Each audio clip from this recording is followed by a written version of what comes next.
debate that we need to have. Oh, we need right? the jar. Don't forget about this annexation stuff.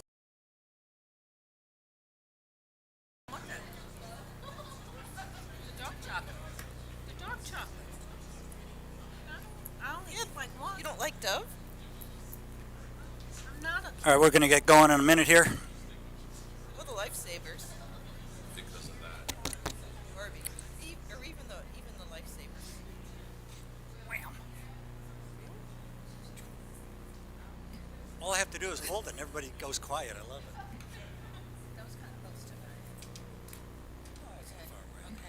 Never use that. There's a reason that I missed.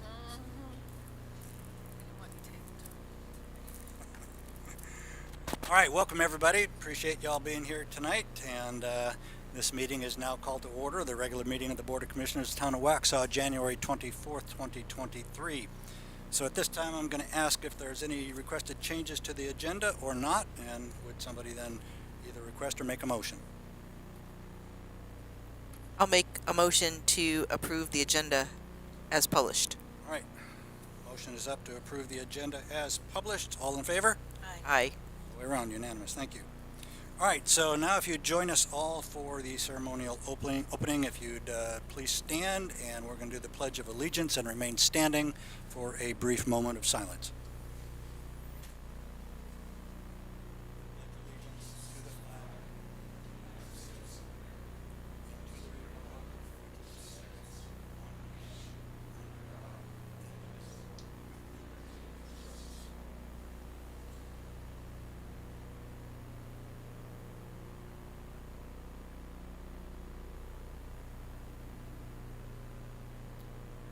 You may be seated.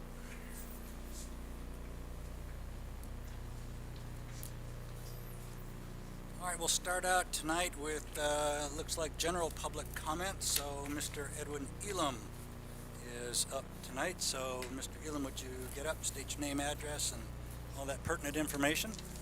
And you've got 3 minutes. My name is Edwin Elam, 524 Miller Drive.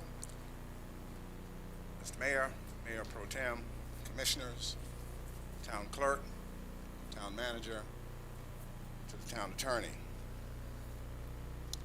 I am perturbed.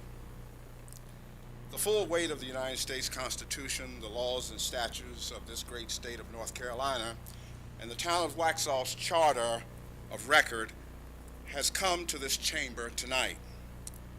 I want to be clear.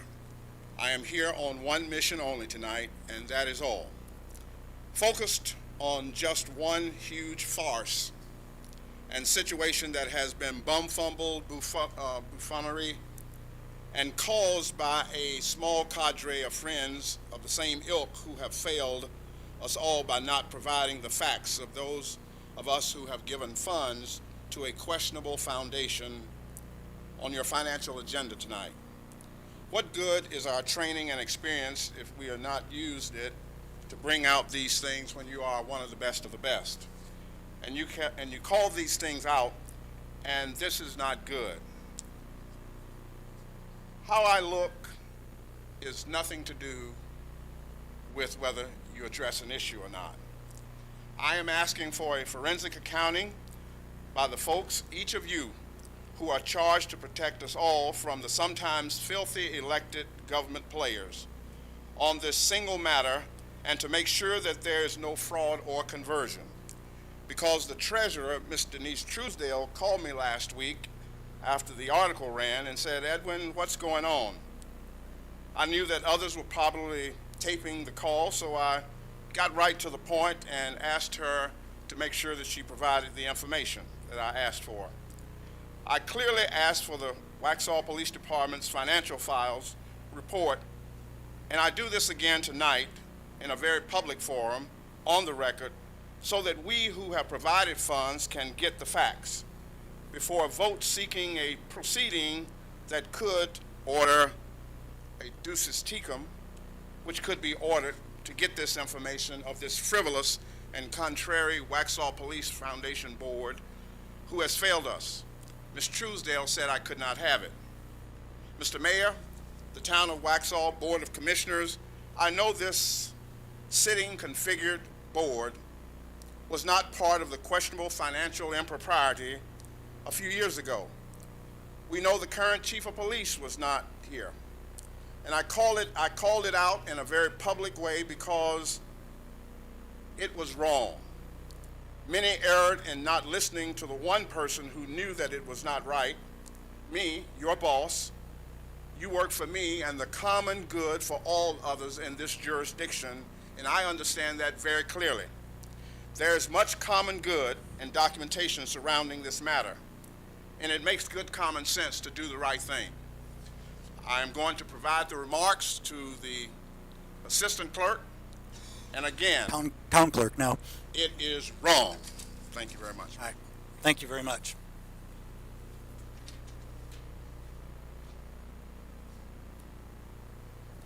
Okay, there is no one else that got notice to sign up, so we'll move down to the consent agenda. Since there are no changes requested on the adoption of tonight's agenda, I'll look for a motion to approve tonight's consent agenda. Motion to approve the consent agenda?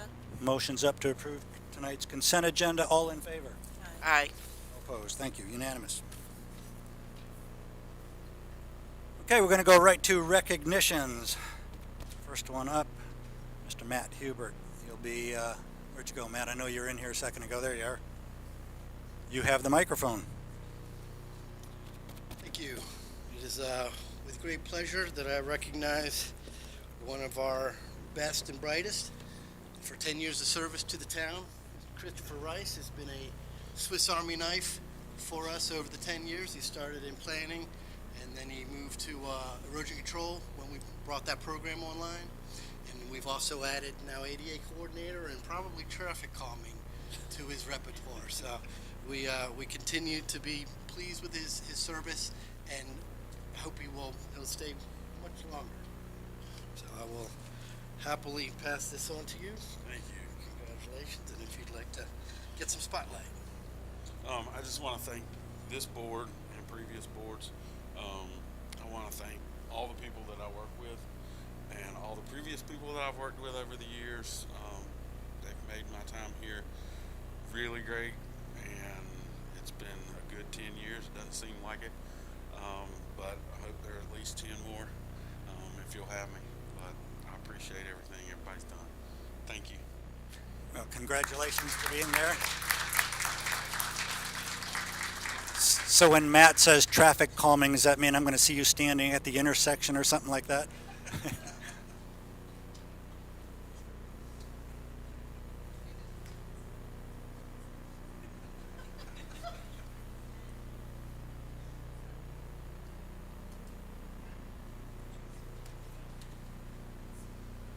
That's exactly right.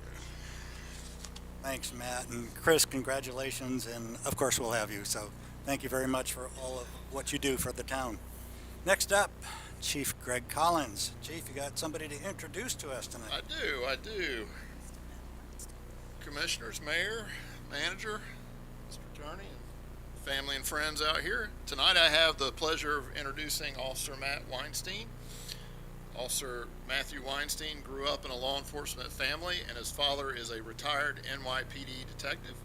Officer Weinstein knew from an early age he was destined to become a law enforcement officer after watching his role model and his father for his career. Officer Weinstein attended basic law enforcement training at South Piedmont College. Matter of fact, today I had the pleasure of meeting the JCSU chief of police who remembered that you were in his class when he went through and talked about you. After graduating BLET, Officer Weinstein was hired by the Waxhaw Police Department in June of 21 and completed the FTO process shortly after. Officer Weinstein's co-workers say he is always eager to help and constantly has a smile on his face. Officer Weinstein loves training in the art of Brazilian Jiu-Jitsu, where he has obtained a blue belt. Officer Weinstein has even made Sergeant Womack, our training sergeant, tap out while training with him, which is no easy task. And he's probably going to hurt you for saying that. Officer Weinstein has a true passion for helping the citizens of Waxhaw and is a team player. Officer Weinstein's supervisors tell me that he is always asking questions to become the best officer he could possibly become. Being the end of the year, you'll hear some more later when it's my turn to speak, but I've been looking at some stats and things for, closing out of 22. And Officer Weinstein was 5th in the department with the number of citations that he issued. So thank you for all you've done and all you will continue to learn and keep growing and become a better officer every day. Great, thank you.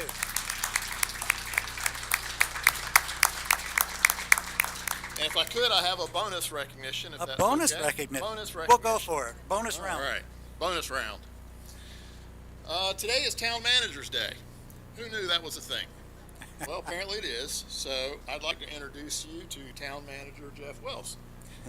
Jeff Wells has been Waxhaw's town manager for nearly 3 years. During his time as town manager, he's made a lasting impact on Waxhaw through the development of the town's first ever capital improvement plan. The CIP provides a long-term plan for funding Waxhaw's numerous capital project needs, which will serve our populace decades into the future. Within the 2 fiscal years that this program has been established, a total of 89 projects have been added to the list, with 13 of those projects being fully completed. The most notable of the pending projects are the downtown park and the town campus. During his time as town manager, Jeff has engaged openly with the community to understand the direct needs of the residents and to develop creative solutions to those needs. He has not only built strong relationships with town staff and the Waxhaw Board of Commissioners, but also with leadership from partnering organizations. Jeff and his lovely wife Rebecca live here in town with their son Zane, age 11, and daughter Courtney, age 7, who I'm told is an excellent swimmer. Waxhaw sincerely appreciates all the efforts that Manager Wells put forth for the betterment of Waxhaw. And just to add my 2 cents, as you know, I have been around the block a time or two and played on many, many teams, to include law enforcement teams such as the airport and things like that. One of the things that convinced me to take this job is seeing how this town is run by y'all and especially by Jeff. The department heads or assistant heads, if y'all stand up for a second. Like 2 weeks ago, we meet every Wednesday at 8:30, and people veer out of their lanes and talk about other things that aren't right in their purview, but it is a great thing. And my father used to say, a leader is measured by the amount of greatness they surround themselves with. And if that is the measure, you get no better town manager than Jeff Wells.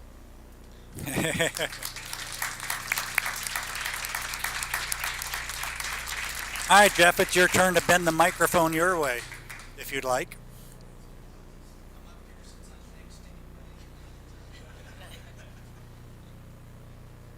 Well, that was completely unexpected and a very pleasant surprise. And as he said, I was completely unaware that today was Town Manager Day, but I got a very nice acknowledgement this morning from all the staff. It was just awesome to see, and I can't tell you how privileged and honored I am to serve the town of Waxhaw, and how much I appreciate and cherish all the relationships that I have here with the board, who supports me and allows the entire staff to be successful every single day.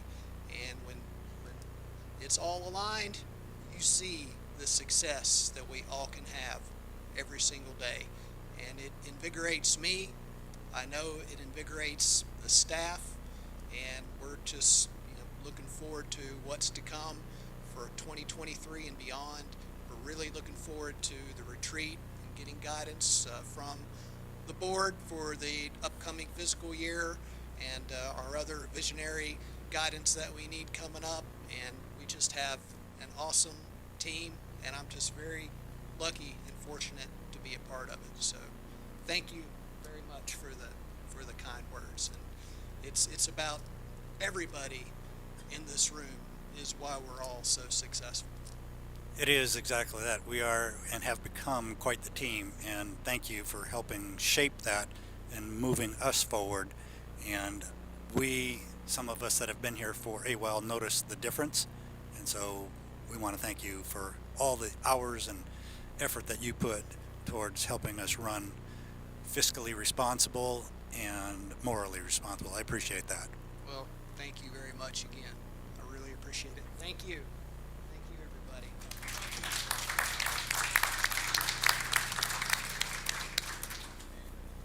All right, so you're the mic hog this morning, or this evening, so you're up again. All right, well, thank you, Mayor. I am pleased to introduce Melody Schuler. She had come on up here. I want to give her a little recognition. As you've probably noticed, she has transitioned from her role in town clerk and is now exclusively our assistant to the town manager. It's a great opportunity for her to focus on administrative support and to provide a great benefit to the town of Waxhaw.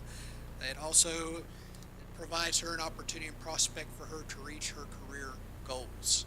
So her duties now include, but are certainly not limited to, budget preparation, budget analysis and maintenance, management of customer service, management of our grant opportunities and initiative, risk management, as well as plenty of other project duties that we look forward to providing her with as we move along. So just wanted to acknowledge her and give her a moment. If she wanted to share anything, she certainly can, but really excited to have her in the admin team in this role. And we are too. Thank you. Come on up, Melody. Thank you, Jeff. I really appreciate the opportunity to learn and grow, to expand my knowledge of Waxhaw, and to really learn what you are doing. So I really appreciate the opportunity and look forward to moving forward and with our municipality as it is and growing. Terrific. Doing a great job, and congratulations on your movement through this organization for one, and at least in the 3 years that I've been in my seat here, watched you grow tremendously. So we really do appreciate all the effort you during your early part and my early part here. You've kept me informed, and the dialogue and discussion. I think you have the admiration of your peers here. So thanks for helping us build a really great team. Absolutely, it's my pleasure, and I'm really excited about this. Thank you. Awesome.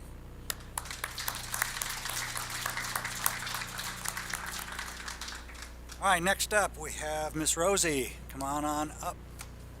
Yes, I'm going to make you get up, right? For a while. All right, good evening, everybody. So tonight it's my pleasure to introduce the newest members of the finance team for Waxhaw. We've undergone quite a few changes in the past year, and I'm hoping that we're going to be very happy and successful and increase our efficiency and form a really good working relationship. And so, without further ado, I'm going to introduce our newest members, Miss Dina Adams and Miss Sharice Turk. So, Dina, you're first. So Dina, they each wrote a little bio for me. This is Dina Adams excitedly joined us on December 5th as a staff accountant. Dina began her professional career 11 years ago working for Lancaster County, with her latest title being Fiscal Analyst 3. Her experience includes developing and implementing accounting processes, grant and bank reconciliations, internal auditing, and post-award grants management. Her experience is enhanced by her Bachelor's of Science in Accounting degree. In her spare time, you may find Dina shopping, cooking, or planning the next family vacation. And I'm going to go in her suitcase. Dina is thankful for the wonderful opportunity to work for the charming town of Waxhaw, and is excited to make a positive contribution. Awesome. Welcome to the team. So now I'd like to introduce our second staff accountant, Ms. Sharice Turk. So Sharice Turk is the newest staff accountant in our finance department. She began on January 10th, so she's a true newbie, only 2 weeks. She's originally from New York and currently lives in Matthews. Sharice has earned a master's degree in accounting and has 18 years experience in finance and accounting. She's a former resident of Waxhaw and enjoys the downtown area with her family. I'd like to welcome them both. Well, again, welcome to the team, both of you guys. All right, thank you, Rosie. Appreciate that. Again, more team building. So really do enjoy where we're going here. All right, we'll move down. We don't have anything on the presentations or public hearing side, but we do have some old business. And first up is the senior planner for the town of Waxhaw, Madison Miller. Hi, good evening, everyone.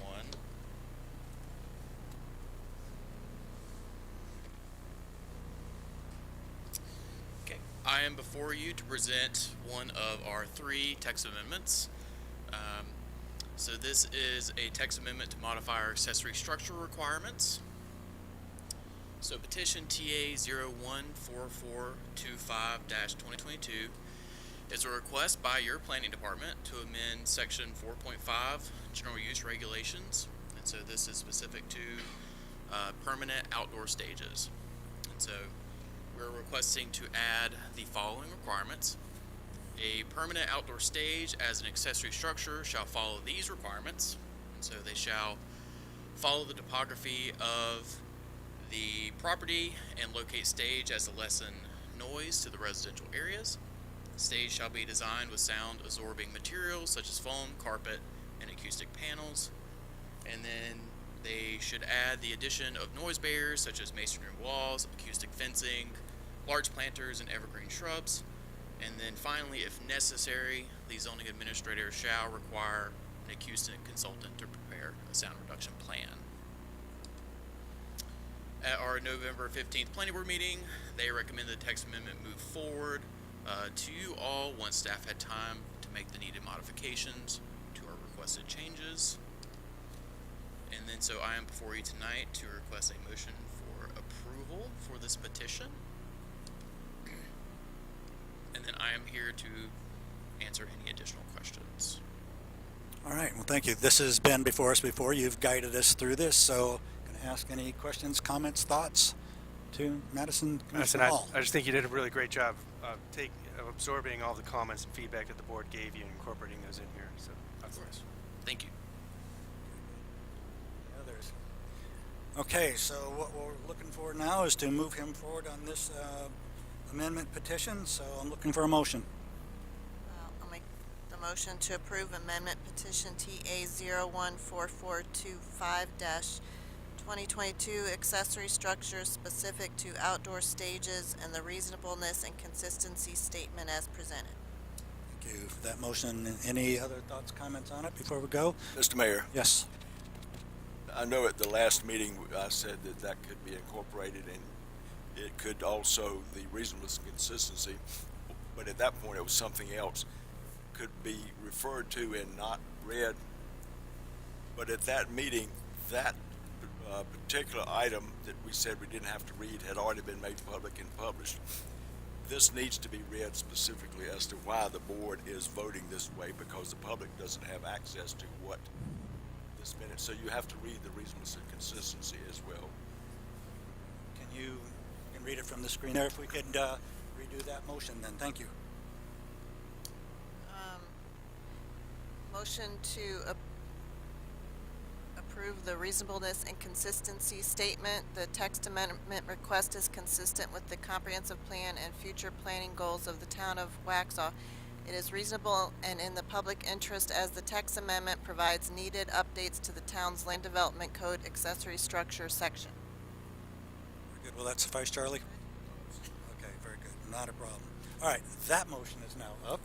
So any other comments, thoughts, whatever? We'll go around. Motion is up. All in favor? Aye. Unanimous. Thank you.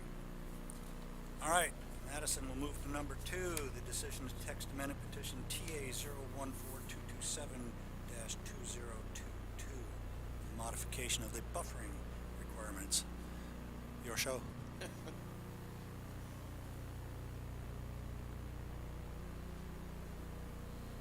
All right, item number 2. This petition, petition TA 014227-2022, is a request by your planning department to modify section 8.7, buffering requirements for non-residential uses.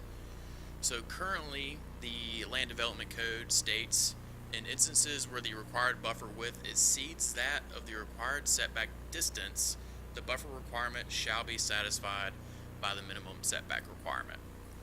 So what we are requesting is to change it to read, in instances where the required buffer width exceeds that of the required setback distance, the buffer requirement shall apply.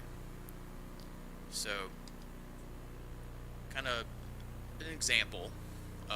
So with our current text, this is what would occur. So we receive a commercial site plan to review, and this commercial site plan, or this commercial site, is required to have a 40-foot tree buffer on the exterior perimeter of the site. However, the side setback requirement for this development is only 10 feet. So the buffer then would only then be 10 feet. So you're losing that 30 feet of tree buffering, which buffers against adjacent properties. So you go from the 40 foot on the left to then only a 10-foot buffer on the right because the side setback is smaller. With our new text, same example. Commercial development comes in, a tree buffer of 40 feet is required. Even though the side setback would be 10 feet, the tree buffer would still remain at 40 feet. So you're retaining that 30 feet extra of tree width, or tree buffer width. So Planning Board reviewed this text amendment their October meeting and gave a unanimous recommendation for approval. And I am here before you for a motion to approve the text amendment and reasonableness and consistency statement. And I will also add that in the beginning part of our Chapter 8, we have a section in there that the zoning administrator may waive requirements for buffers when there are when there's a strict application of the ordinance on the site, as I kind of covered in our public hearing. And I am here to answer any questions. Great, thank For you. adding the visuals. Of course. Kinetic learners, right? That's great. All right, any questions for our presenter on this one? Okay, who wants to be the motion maker on this? And make sure you can read the screen so we can have the consistency statement. Who's up? I'll make a motion to approve text amended petition TA 014-227-2022, modifying buffer requirements and the reasonable consistency statement and future, as it is consistent with the comprehensive plan and future plan goals of the town of Waxhaw.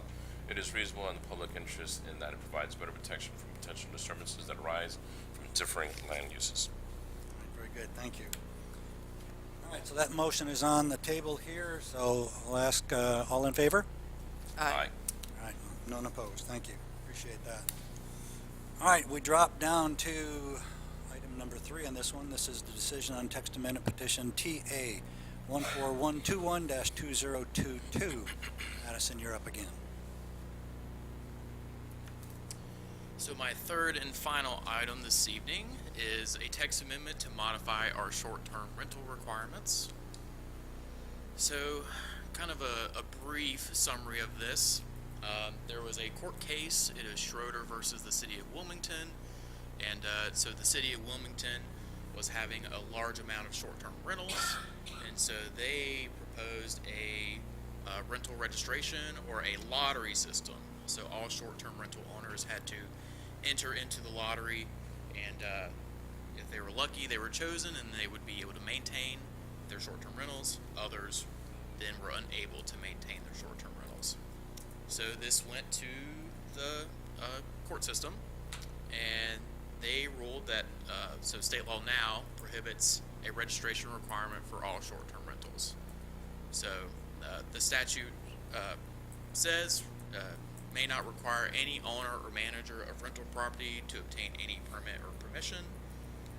And so the town's requirement right now requires short-term rental owners, when they apply for a zoning use permit, to provide an up-to-date certificate of insurance, and this can be interpreted as a required registration. So based on state law and the Schroeder case, local governments still have general authority to regulate short-term rentals through common development regulations, so like off-street parking, location of where these can be, things like that, and then of course our police power ordinances, which are public health and safety. So this petition is to modify section 4.7, special requirements for certain uses, and so we would be eliminating items E and F on your screen.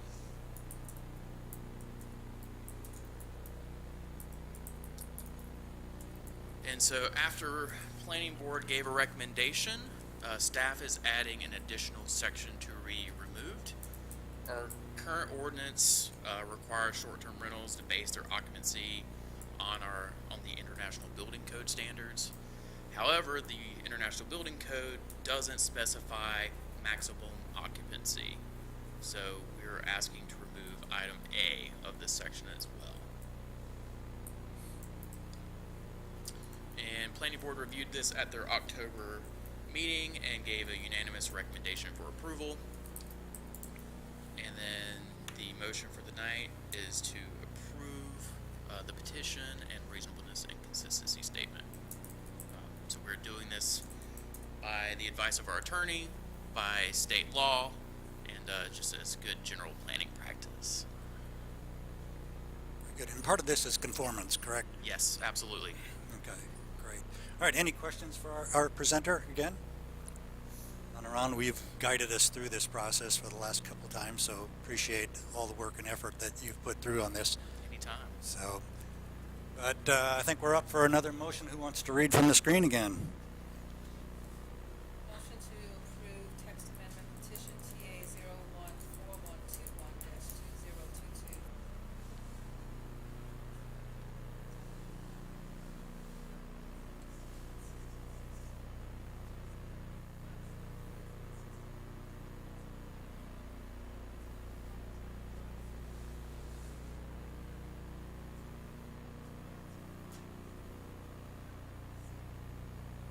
Very good. Thank you, Member Tam. It's the motion is up. So, any further discussion? Any comments? Seeing none, hearing none. All in favor? Aye. All the way around. Thank you.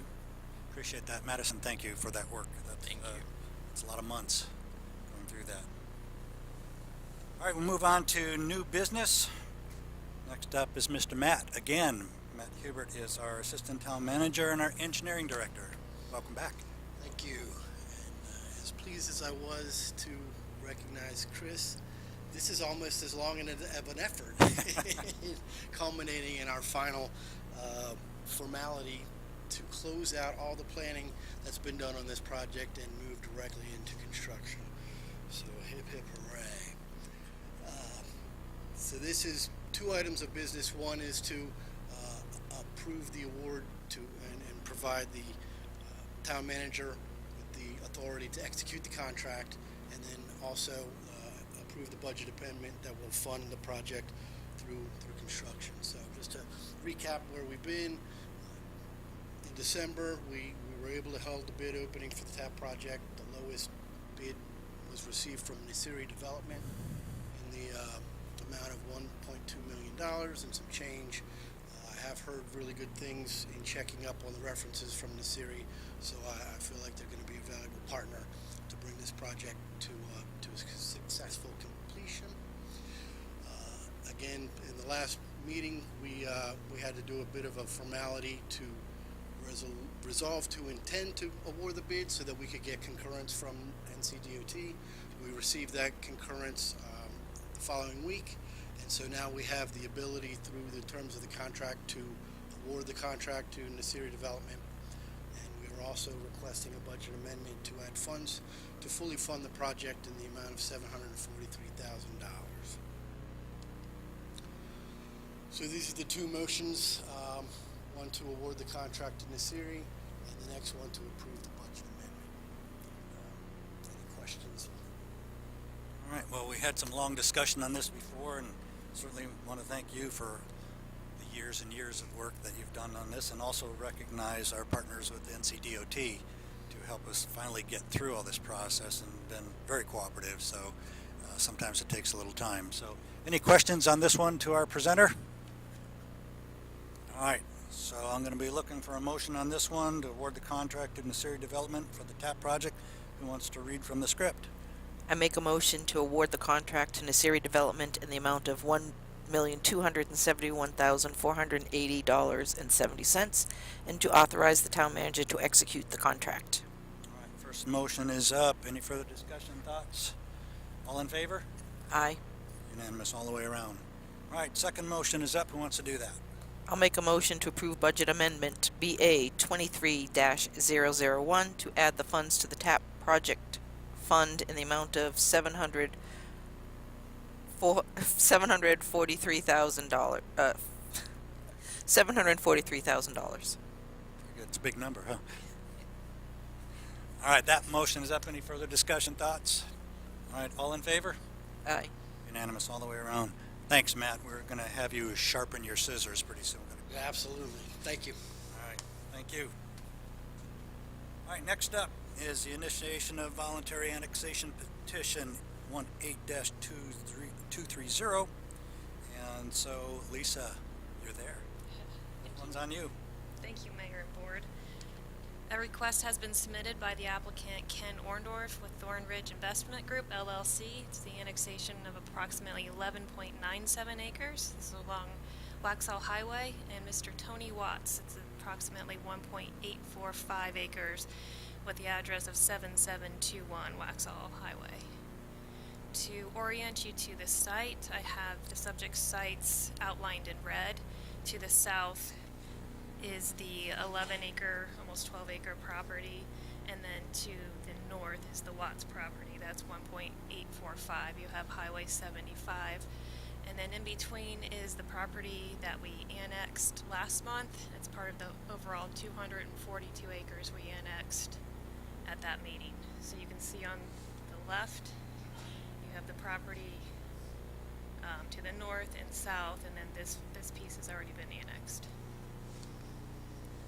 For any annexation, we follow state statute, process 160A-33. Tonight we're going to go through steps 1 through 3. We're going to verify the sufficiency of the application and call for that public hearing, which would be held February 28th. So we have a motion to approve resolution 2023-006 to direct the clerk to investigate the annexation petition 18-230. And then once that's approved, we'll have a motion to approve the resolution calling for the public hearing. Very good. Closing the gaps. So. Yes, sir. All right, so any questions for Lisa? Way around. All right, so I'm going to look for a motion on this first part. So who wants to make the motion? Motion to approve resolution 2023-006, directing the town clerk to investigate annexation petition 18-230. All right, that motion is up. All in favor? Town clerk? Verify. Yes, the petition was verified and found sufficient. All right, second part of the motion. Who's up? Motion to approve resolution 2023-007, scheduling the public hearing for February 28th, 2023 at 6:30 p.m. in the Police Department Community Room. Very good. That motion is up. Any comments, thoughts on anybody? None heard. All in favor? Aye. Unanimous again. Thank you very much. Thanks, Lisa. Thank you. Appreciate that. So this will be on the public hearing next, or February 28th. All right, next up is Miss Janet, the preliminary subdivision plat, SUB 014185-2022, Rogers Pond. Janet, welcome. Thank you. I'm Janet Morano. I'm a planner for the town of Waxhaw, and I'm here this evening to present the Rogers Pond preliminary subdivision plat. This petition is a request by the applicant Smith Douglas Homes for a by right preliminary subdivision plat on approximately 61.5 acres. The proposed subdivision contains 124 single-family dwelling units. The property is located on the east side of Old Waxhaw Monroe Road, south of Yamasee Road. The current zoning is R4 residential, and the surrounding properties are to the northeast, vacant land zoned Union County R20. To the southeast, existing single-family homes zoned Union County R20. And and to the west and the south, single-family subdivisions zoned Waxhaw R1.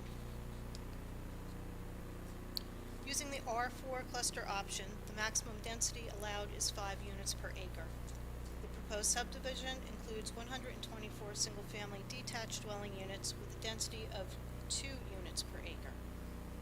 All lots meet the minimum lot dimension requirements and building setbacks as stated in the Waxhaw Land Development Code. Waxhaw's traffic consultant, Kimley Horn, has prepared a traffic impact analysis to determine required transportation improvements. Intersection number 5 serves as access to the development and will require a southbound left turn lane along Old Waxhaw Monroe Road with a minimum 100 foot of storage, a single westbound egress lane and single ingress lane along the Access 1 with a 100 foot internal protection stem. So the highlight of this development plan is the Waxhaw Parkway South Connector. That will connect Waxhaw Monroe Road to 75 through the recently annexed Yarborough property to the east. This is a key connection for the Waxhaw Comprehensive Transportation Plan. And the developer is reserving a 100-foot right-of-way for the full 4-lane section of the future parkway, and they are constructing 2 lanes that will serve as access to the development. The street networks stub to the adjacent properties to the north and to the east, and sidewalks are being provided throughout the subdivision on both sides of the street and along the south side of Waxhaw Parkway South. The LDC requires squares, parks, and other forms of common open space intended to shape the design and character of a project through a connecting system of pedestrian areas to create places to gather. The proposed development exceeds the open space requirements. The publicly accessible recreation space will feature a walking trail and gathering area with fire pit and seating. During the construction plan review stage, staff will ensure the common space is arranged as required by the LDC. In addition to publicly accessible space, a public park dedication of land to the town of 3.5 acres or a fee in lieu is required. The decision to either accept the land or a fee in lieu rests with the Board of Commissioners at this preliminary plat stage. Given that there is no public area to be donated, staff recommends a fee in lieu of approximately $43,000, and the applicant agrees with this recommendation. The dollar amount is subject to change depending upon the actual number of units as determined at the construction document phase. There is a 25-foot buffer required. There is an existing sewer easement where the buffer cannot exist. So tree planting mitigation has been added throughout the site, and the required tree save area is 13 acres, and the plan provides for 15.16 acres of tree save. This is an administrative review as to whether the plan meets the requirements of the LDC and the preliminary plan requirements of Section 5.11. No conditions can be placed on this plat. If approved by you all, the next step is the construction document phase where staff will review the finalized TIA, fully engineered plans, and outside agency reviews. When construction documents are approved, land disturbing activities may begin. Homes cannot be constructed until a final plat is approved and construction is bonded. A final plat shall be submitted within 2 years of preliminary plat approval. So staff recommends approval of the Rogers Pond preliminary plat as presented. And at the January 17th meeting, the Planning Board voted unanimously for a favorable recommendation for the plan as presented. Tonight's action, requested action is a motion for a favorable recommendation for the petition as presented. There are representatives of Smith Douglas Homes and American Engineering here this evening, and they have prepared a presentation for you. If you have any questions for me at this time, I'd be happy to answer them. Otherwise, I will introduce Joe Padilla of Smith Douglas Homes. Very good. Come on up and welcome.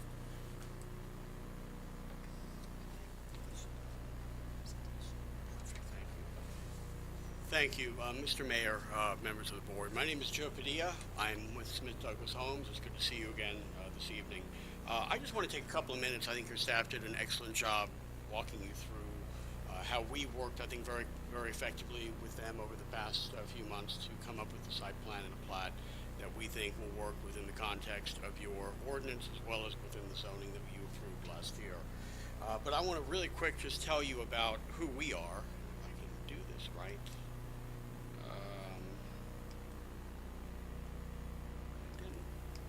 Oh, there we go. Okay, perfect. So just really quick, and I went a little bit through this last year when we came up for the zoning, but want to give you a little bit of background on who Smith Douglas is, as this will be our first community here in Waxhaw. We were established back in 2009 in Atlanta. We're building in about 5 markets across the southeast right now. We will be in the Charlotte market about 5 years. We have been in about 5 years, back in 22. And last year closed as a company, about 2,200 homes. Important thing to know about us, we're privately held. We are very focused on providing and creating communities of quality. Quality choice for our buyers, where they can choose and select options for their homes from the exterior to the interior, and streetscapes as well that we think are going to be very pleased and happy with as we get this community up and running. This community is going to be a single-family neighborhood. We do build a variety of other products across the southeast, but we felt the fit here, even though we have the opportunity to go up to 5 to the acre, we're keeping this right at about 2, and again look forward to being able to provide quality homes for the folks here in the town of Waxhaw. As your staff mentioned, I'll just highlight real quick, the Parkway is the highlight of this site, and the connectivity I think we're providing, not only going back all the way up to the highway, but also through the piece to the north and to the east of us. The Yarborough Village, I think, is what it is currently coming in. We're going to have 2 connections back to that neighborhood, one going up to the north with the Stubb Street, and then another one through the Parkway itself. That's the color rendering of the site plan. You can see the green space that we've laid out.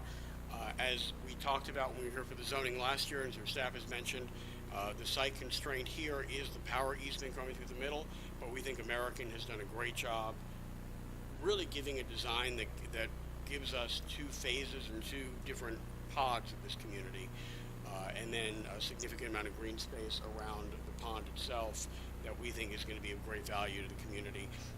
As Janet also mentioned, we had tried to figure out a way to donate the public park portion.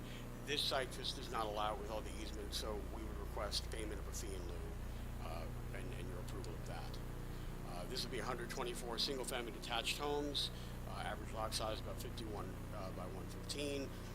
Mix of ranches and 2-story homes. We do pride ourselves on our ranch product, and we think a lot of move-down buyers love that single-level living and being able to age in place in a community, and that's something we're very excited about. Homes are going to range from 1,500 to 3,000 square feet, and the rest I think your staff covered, the open space, the amenities, which will be a walking trail as well as a community gathering area in the middle of that open space. And I'll leave it there, and here to happy to answer questions you may have. So any questions to our presenters, any of them across the board? Appreciate that you are working successfully, I guess, with our board, and we look forward to your product being out there for all of our customers, your customers as well. If I looked at this correctly, you are going to do the fee in lieu, but there's also quite a bit of green space left over on this project as well, so that is music to my ears as well, so thank you for that effort. So, any other questions for anybody across the board? All right. Oh, Miss Simpson. Could you just go back a slide? Sure.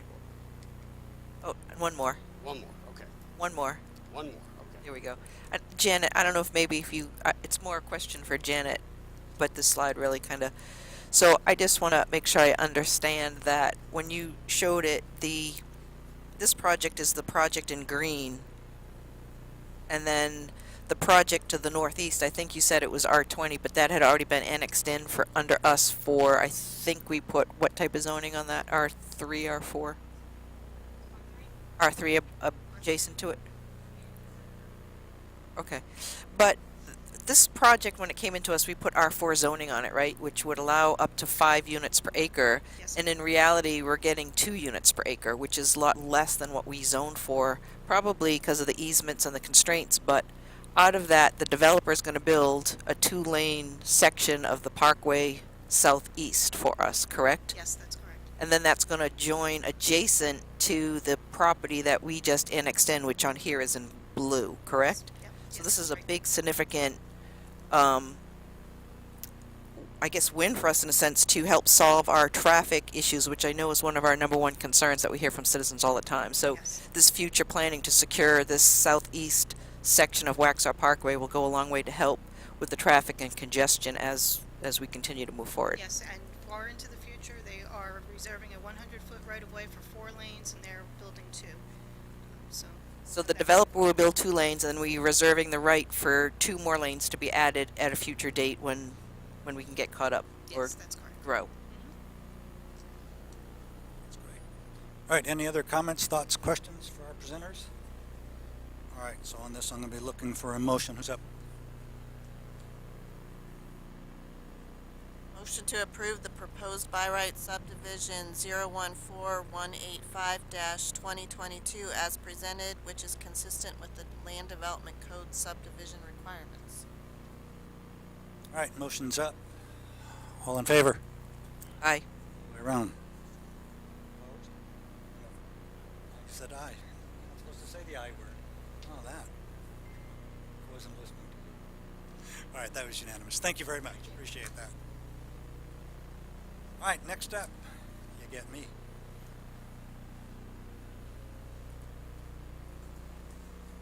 All right, this has to do with the some recent events that have happened around us, and certainly one of the events that is referenced a little bit by Mr. Elam.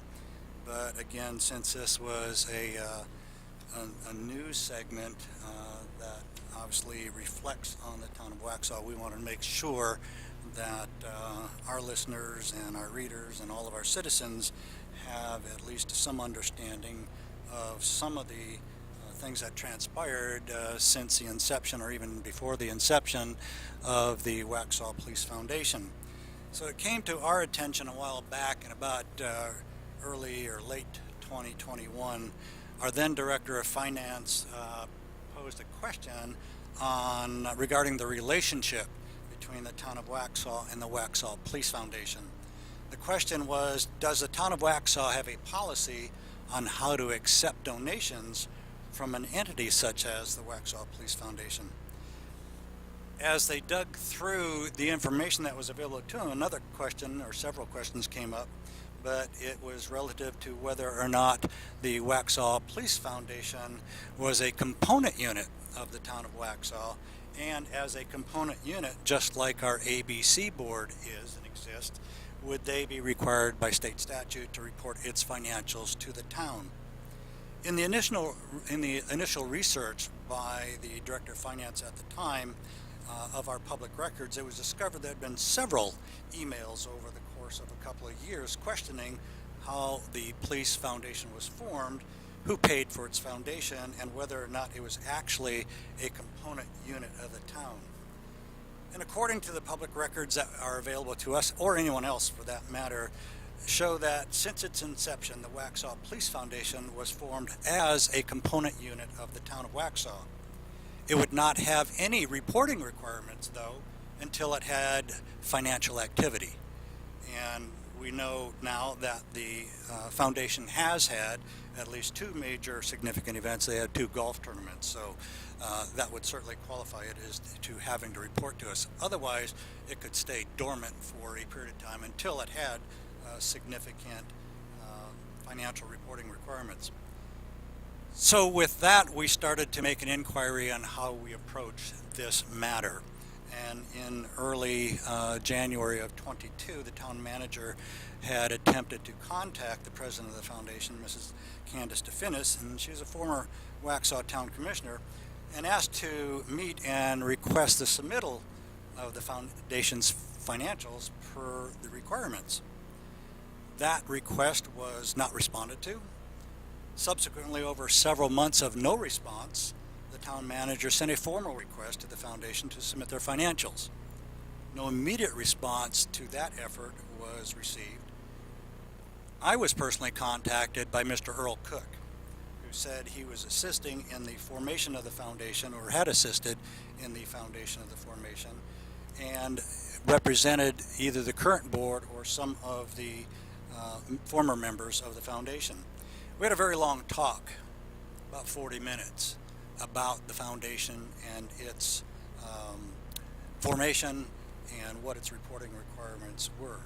Now, through the public records requests and obviously the information that's available to me immediately, I had a stack of papers, which I'll kind of allude to here.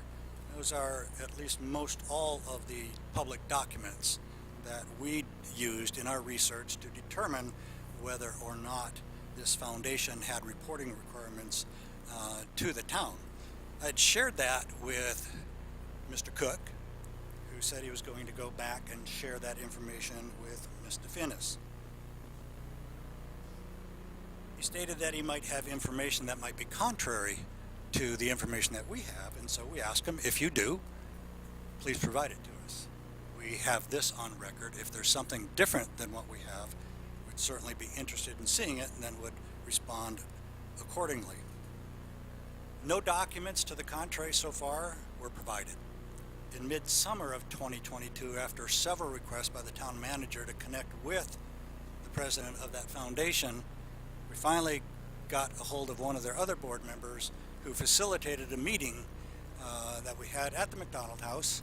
Myself, Town Manager Wells, Mr. Finnis, Denise Truesdale, Gary Parsons, and Dennis Pageant were the attendees in that meeting. And we had a long discussion about the reporting requirements. They didn't really have any further documentation to refute what we were showing them. So at the end of the day, on that day, short story, we asked them if they were going to then provide those documents. It was also revealed to us that we could, if you will, avoid having the responsibility of reporting those if the foundation could demonstrate that they were in the process of revamping their information or their bylaws to basically, as we called it then, a divorce of the two parties. So we wanted to make sure there was a clean-cut separation between the two. That way they may not have the reporting requirement to us, thus we would not have the reporting requirement to the state. We are subject to that. Just like the ABC board, they give us their financials, we fold them into our financials. So all component units must comply with that. At that time, they agreed to amend their bylaws. We got a draft about 3 months later that had some inefficiencies in it and had some mistakes in it. We asked them to correct that, and we're still at that same point where we don't have any information back from them. In the meantime, Mr. Finnis came up to Chief Collins and approached him and was there to present them with, it's actually what's affectionately called a side-by-side. It's an ATV, it's a big quad you see some of the fire departments use and police departments. And of course she was informed that the chief could not accept that donation without any authorization or prior authorization from the Board of Commissioners. That meeting probably didn't go as well as some of you that may have watched the WBTV segment on that. She left and she was quite upset. I also got another call from then Foundation board member Dennis Pageant, and we had a discussion about why can't we get through to this point. They said they were going to give us a changed, revised document, and that still hasn't happened yet. And that's actually where we are today. And so there's a lot of information that went back and forth over the years, and I do want to refer to that, so give you guys a little bit more information on it. In the meantime as well, the town manager had also given direction to Mr. Finnis on how the town could, if we were going to continue this relationship, how the town could accept any donation from any organization such as this. There's a process, and the process isn't new. The process has been on the books for probably 80 years, Charlie, somewhere around that time. It's a long time. It's not a secret. We have members, Mr. Finnis was a former town commissioner. We would expect that, we would know that, at least ask the question. And so what happened after that is that That ATV, which was under contract to be purchased, that contract or that purchase was not consummated, and the contract was canceled. But I want to share with you a couple of things as we go through. There's pages and pages and pages of documentation. Questions were asked by the former town manager and the former finance director. And a couple of answers came from actually even one of the attorney groups that created the document themselves for the formation of the foundation. And so one of the things, this is from David Phillips, who was part of our audit group at the time, to Rand Bell, who was the attorney at Womble, which was the attorney who did the incorporation documents. And I'll read the whole thing, and I'll kind of paraphrase a little bit, but it says, "I apologize for the delay, but was not able to talk with the technical staff until yesterday related to the Waxhaw Police Foundation. I've attached the accounting literature checklist that I completed along with my conclusions on how the foundation should be reported in the town financials." There's a checklist, 4-page checklist, that everybody who is going to be a component unit or not, the auditors go through this whole process of kind of quantifying whether it meets the rules. It's literally the sniff test for all this.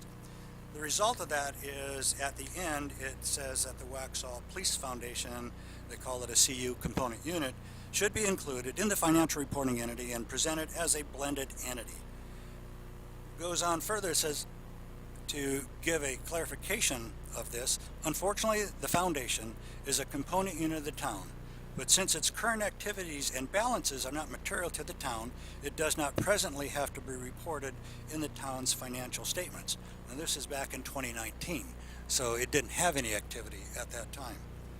It goes on to say further, if the foundation's activities and balances grow in future years, this would change and would result in the foundation needing to be audited and included in the town's financial statements as a discretely presented component unit. Kind of clear. Kind of know where we're going on this. My predecessor, Steve Maher, Mayor, was following up on this in July of 2019, and the conclusions that were in his email, again, which is public document, says, with that, and given the foundation's purpose, it is appropriate and expected for the town manager and his team to do the following. Number 1, review the foundation's governing documents to ensure the final documents have clear separation from the town. Assure our staff is aware of our policies and procedures when it comes to foundations and not-for-profits. Number 3, request the foundation's annual financials be shared with the town manager's office. The foundation has no material impact on the town today.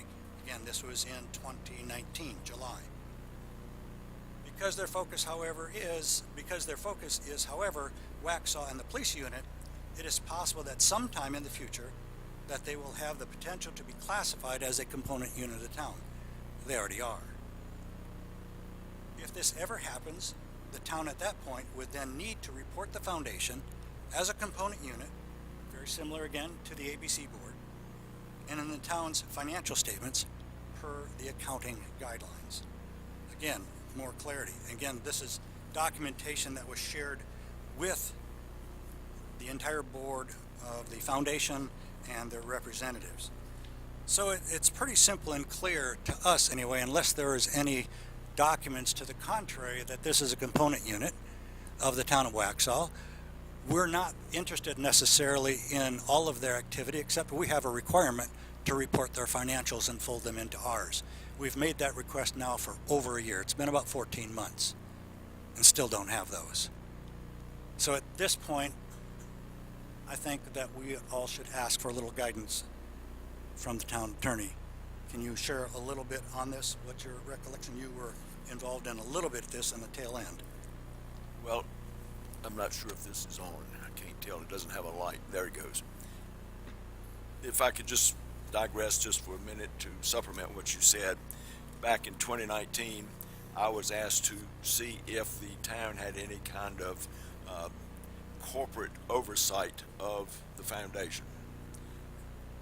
Didn't discuss component units. Just was there a connection between that corporation and the town. Well, I examined the public documents at that point and determined that it was an independent financial institution.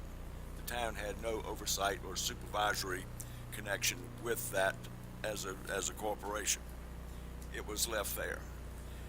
Then later, I understand that in the summer of 2019, as a result of our finance department and also our auditor, then the inquiry changed from oversight or direction or any corporate connection to whether or not this independent corporation then did it constitute any kind of component unit.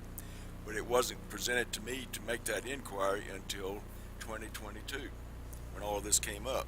So I went back again and looked at all of the documents, and at this time I had a copy of the bylaws, which I did not have the first time around, and I also was given a copy of their application to the IRS to qualify as a 501c3 corporation. That filing shows that they filed to obtain their public foundation status as a component unit of the town of Waxhaw. It is right on the face of that application. I found something that happened in the 25th day of June 2019, a resolution which it may have been adopted. I'm thinking it was adopted because I don't have a signed copy and I didn't have a chance to get one today. But this is a resolution authorizing the establishment of the Waxhaw Police Foundation, a component unit of the town. And that was adopted apparently on June the 25th, 2019, and signed by Mayor Mahar at that point, that it made it a component unit, which would then fall in line as to their application to qualify as a public foundation.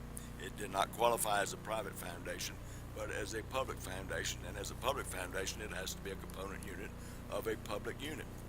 So I'll go back and I'll look at all of these again there, because we were going to do revisions to the bylaws, that they submitted revisions. Then I, at the request of the manager and the mayor, made revisions to their revisions, and we not have heard back from them since that time. So it's apparent to me that it is a qualified component unit of the town of Waxhaw. It owes to the town financial statements. They should then be required to submit them, or they need to go ahead and complete that divorce. They need to change that. They need to change the bylaws, and they need to change their status as a 501c3 public foundation to a 501c3 private foundation. The only thing we can do is continue to make demands on that. Now, ultimately, I don't know what we would have to deal with the local government commission on what enforcement authority we would have to make them comply with the requirements of a financial statement. And that's what we're talking about, as I understand it. It's just a certified financial statement, not a full audit, because we don't fund them in all. So if we funded them or were involved with the funding of them, then we would have to require a full-scale audit. But I understand, I may be wrong on this part, but I understand all we're looking for is a certified financial statement from them. But to complicate matters even further, during the process of the formation, that bills were run up at the direction of the then police chief, and that was to Womble, and the town had some pushback from its former town manager and the finance director on whether or not they should directly pay the bill. Those people are no longer here, and the town paid the bill directly. So there's a check from the town of Waxhaw to Womble in the amount of $4,769.85, which complicates the matter a little bit on who funded it. It might have been better if the town had decided to make a donation to the foundation so they can pay their own bills. Right. That didn't happen that way. It seems like everything points to the foundation still being a component unit of the town. I have some personal concern on where, if you do a launch for a rocket launch, whatever, you go T minus so many seconds, minutes, whatever, we're T plus about 5 months right now, almost 6 months. And I don't want to be remiss in our responsibilities to report, and yet I'd want to make sure that we don't miss that opportunity to report correctly to the state. And so what I would be wanting to have your guidance on, you talked about what to do next.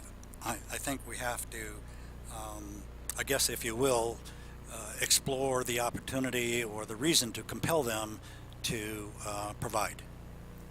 That would be my recommendation, that you authorize staff to determine the enforcement opportunities available to the town, which would include discussion with the local government commission or any other remedy that we may have. I don't want to speak out now and say, because this is not meaning to say that the foundation is not doing its job properly in what it was created to do, i.e. be a nonprofit corporation. I have no evidence, nor am I trying to suggest it's not being in good faith a good foundation.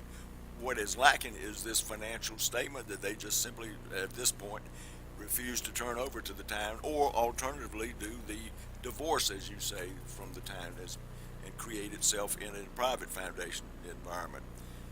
But right now, I think the appropriate thing would be for the staff, the manager, and I to determine what would be the most effective enforcement method we have. But I think also that we need to be careful, because we don't want to be out there as if we are trying to be suggesting in any way that the foundation is anything other than above board. We just have a dispute as to whether it's a component unit or not, but all the evidence would suggest that it is a component unit, and all the evidence would suggest that their founding fathers knew that it was a component unit, and that's why it was created as a component unit. It makes me a little bit uncomfortable in their unwilling to be transparent, and so we can talk about that at another time, but I want to put it up to the board right now to give some direction, or we can have some discussion about it. Any discussion that wants to be had on it right now? Commissioner Morey, see you going for the button? I think that if we're still 5 months down the road, I think that's ample evidence of perhaps an unwillingness, or for whatever reason. But I do think that before this becomes something that we're going to have to handle and enforce other action, I just think that we should have the town attorney and town manager go forward with looking at what we can do as delicately and amicably as possible, and find a resolution, because 5 months is it's a simple document that should have been made available. I can't understand or get into why they wouldn't provide that, but I definitely think that we need to do something sooner than later to resolve this matter. Thoughts and comments from anybody? So I would like to say something. Today I watched the video from the June 25th, 2019 meeting where this check was on the agenda, and during that time you can hear the mayor, former mayor, and the chief stating that they had applied for the 5013C and would be providing all the documents. It was not a board approval for the check. It was a consensus vote. At the time, the mayor was a voting member because we were short a commissioner, and Commissioner DeFinis was appointed after this vote by those other 3 commissioners besides Mayor Pro Tem McMillan and myself. So I do think that there is enough question here and concern that we need to be getting these documents.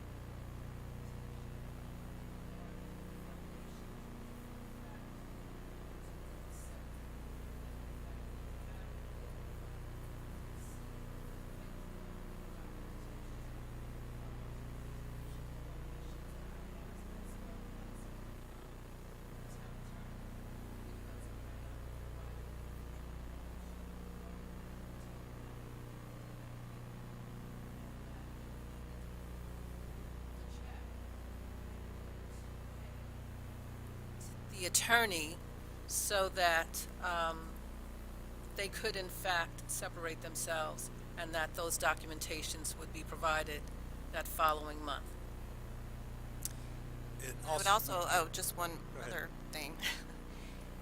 This check that had to be paid happened to come up during a meeting when we no longer had our Town attorney. town manager Town manager, sorry. and our finance director was also off that day. Medical leave, if I remember right. Yes. So It never came back. there was nobody that really understood the finances that were here that day. I knew in fact as to what exactly transpired.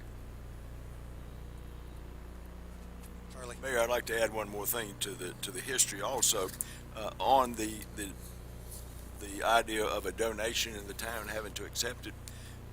These laws were created back during the Great Depression of the 1930s because folks would get behind in their taxes. They didn't have a job. They didn't know what to do. They started conveying their property to various towns around the country. Well, the General Assembly of North Carolina says we can't have that. You can only give property to a town, and it didn't define property other than any property, to a town without the Board of Commissioners or the Town Council or the City Council or whatever you call yourself, without approval of that board accepting it.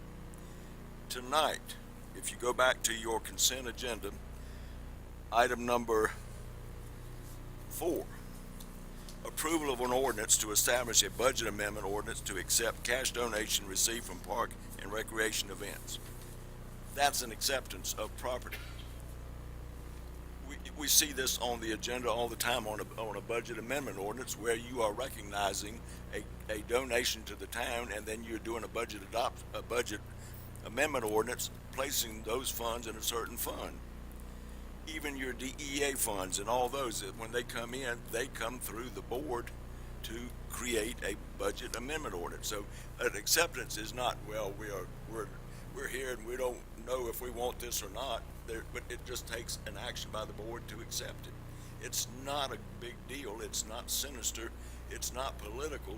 It's just if someone's going to donate something to you because of the laws that came from the Great Depression, then you've got to accept it. And so you accept it generally, for the most part, on a consent agenda item. There's no politics to the acceptance. That's just a legal requirement of acceptance. And also if there's a prior agreement to do so. Well, it doesn't have to be a prior. You don't have to accept it. Right.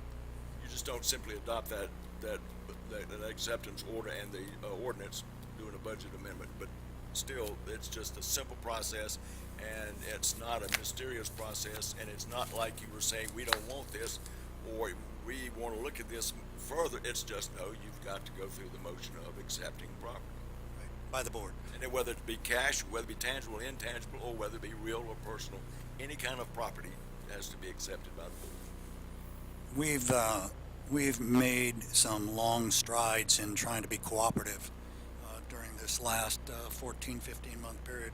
Town manager and myself have sat quietly, but I'm afraid that we're, as Commissioner Moore had said, we're T plus 5 months now, and we need to, we'll call it do something, simply put. And so, what do you need from us, Charlie, for direction? Just a motion for the staff, the town attorney and the town manager and staff to report back to the board what enforcement remedies we may have. Okay. All right, so that's our guidelines. Who would like to make that motion? Commissioner Westlake. Motion to authorize staff and the town attorney to report back what remedies we can. To make, to investigate what remedies we have available and to report back to the board the results of that investigation. To investigate which remedies we have. There you go. What he said, right? What he said. All right. The words right out of my mouth. Yeah, there you go. All right, I think it's probably time. So, any further discussion along the way here? Motion is up.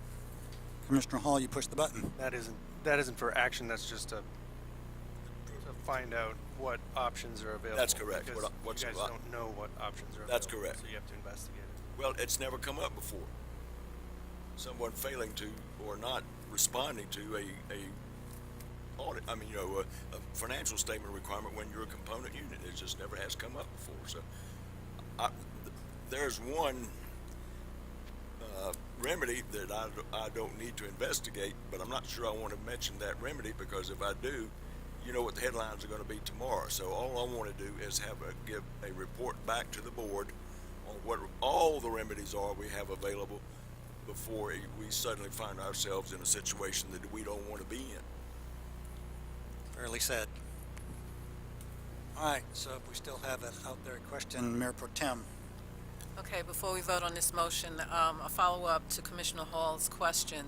Once that information is brought back to the board as to what our remedies or direction is that we can go in and is presented to the board, then based upon that information, then we can move forward with any other motions or proceedings that we may have to move forward with, or maybe not if the information is provided to us. It depends, correct? Yes. That was a yes. That's an affirmative yes. Well, yeah, I thought you had said Commissioner Hall. I didn't realize you. No, I'm following up to following his up, question. Commissioner Hall. I'm sorry. Yes, that's correct. Yes. Okay. Certainly. And it could be that as a result of tonight's discussion, there may be some resolution before we ever report back. Hopefully. One more question. Sir. Charlie, will there be a recommendation, as in when we get recommendations from other town staff, department heads, on what the town should do, or just options? Let us just find out what the options are first. Okay. Then come back and report. It may be obvious. Commissioner Simpson. Just want to be sure I know what we're voting on here, just to clarify. So the motion before us is to instruct the staff and you to investigate what options are available moving forward, and you'll present that back to us at a later date. And based on that information, we may or may not put forth further additional motions. All right, any other thoughts, comments around? Motion is sitting on the table. All in favor? Aye. Unanimous. All right, thank you. Appreciate that. A lot of effort has gone down on this, and we'd like to come to a good resolution on this thing. So thank you for the dialogue and discussion. All right, I think we're moving into closed session right now, if I can find my notes buried in this paperwork. So closed session on a property acquisition. Make a motion to go into closed session. I'll make a motion to go into closed session. All in favor? Aye. All right, we're dismissed on over.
come out of closed session. My apologies. Open up the session again? I have to close it. All right, convene the public session. All right, motion's up. All in favor? Aye. Big surprise. All right, we're going to move down to town leadership reports. Going to start off with Town Manager Jeffrey Wells. Thank you, Mayor. Just two quick things. I got one project update. The decorative handrail project on West North Main Street's going along well. I would say it's roughly halfway complete. They have most of the work done on the block that will be future Jekyll and Hyde and the Blue Door Deli. They still have the work on the Mary O'Neill's block to complete, but we expect that to be done in the coming days in very short order. And we are looking forward to the retreat this Thursday and Friday. We did receive the NCDOT presentation finally this afternoon, so we just wanted to make sure that we got through this tonight, and we'll send that out to you tomorrow morning so that you have that. Should have all the presentations in advance of Thursday when we get started. Thank you. Cool. Questions? Anybody? All right, move up to Miss Lisa. Join us again. Good evening. I have a few updates from the Historic Preservation Commission. I'd like to congratulate Janet Perano and the HPC.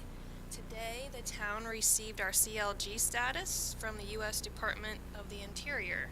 So she put a lot of hard work in that, and we finally got... HPC is moving along with their oral history project. They've conducted one interview, and they've scheduled one more. Planning board met last week. We adopted their work plan. They made a recommendation on the PED plan, which you guys will see next month. Rogers Pond you saw tonight, and then Seven Hills, the old museum property, you'll see probably at the end of February. As far as building inspections, the slowdown continues. From July to December, we had 11 new home starts. Compared to the year prior, we had 113. So we started helping Monroe last week. You'll hear more at the retreat from Mr. Wells about how we're going to manage staff throughout the slowdown. And then speaking of the retreat, my staff has been working very hard on ideas and updates for y'all, so we look forward to Thursday and Friday. It's good use of resources, by thanks for having that come to, so we won't lose people necessarily, we share them. Yes, sir. So appreciate that. Any thoughts, questions? Good, thank you, Lisa, appreciate that. Next up, Chief Collins, welcome back. I was going to say I only have 8 or 10 pages to go over, but I probably shouldn't make jokes like that. But it being January, I always like to kind of report out on how we closed out 2022. So I've got just a few crime stats and calls for service stuff that I wanted to just share because it's that time of year to do it. We're quickly getting to the end of the month. Part 1 crime in 2022. These crimes are what is considered the major crime categories: assaults, robberies, house break-ins, motor vehicle theft, and things like that. Waxhaw continues to be a very safe place to work and live and visit.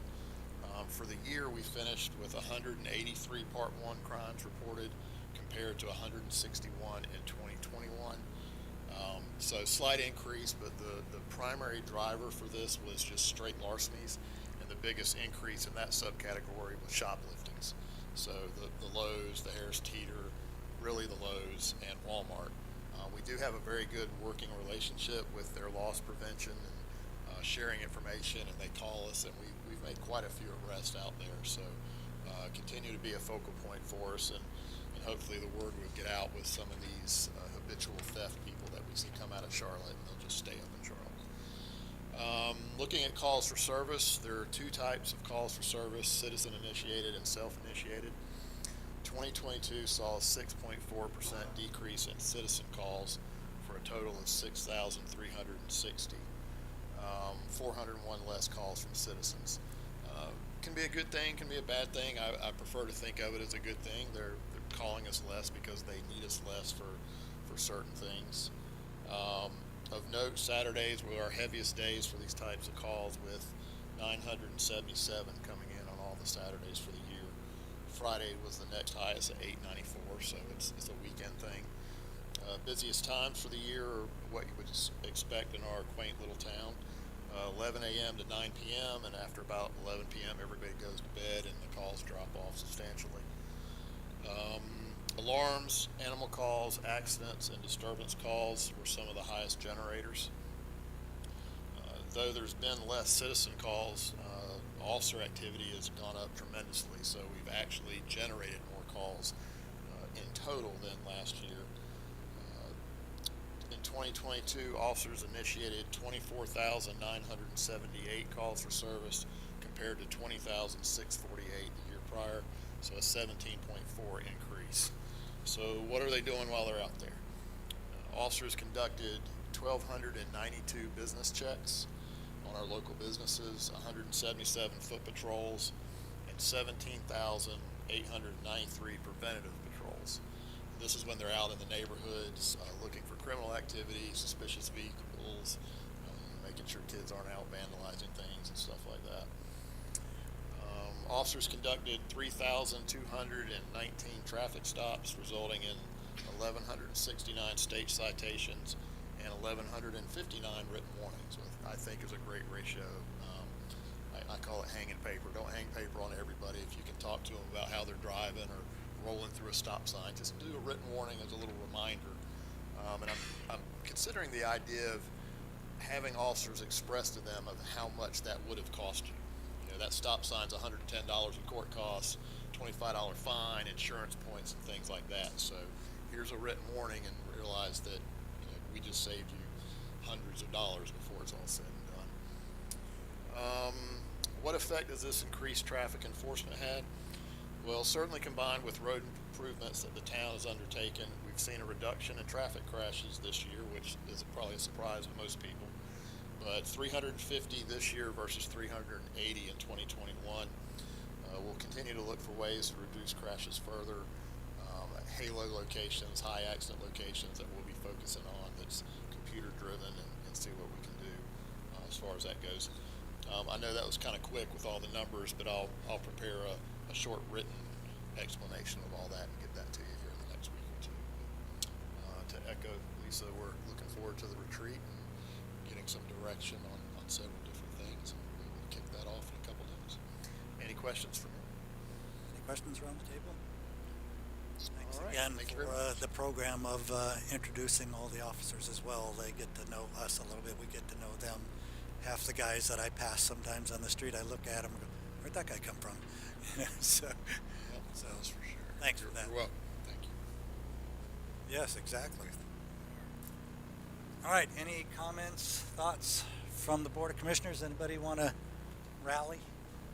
You all want to go home now, so. All right, seeing none, hearing none. We'll look for a motion to adjourn. Motion to adjourn. All in favor? Aye. We're out of here. Thanks.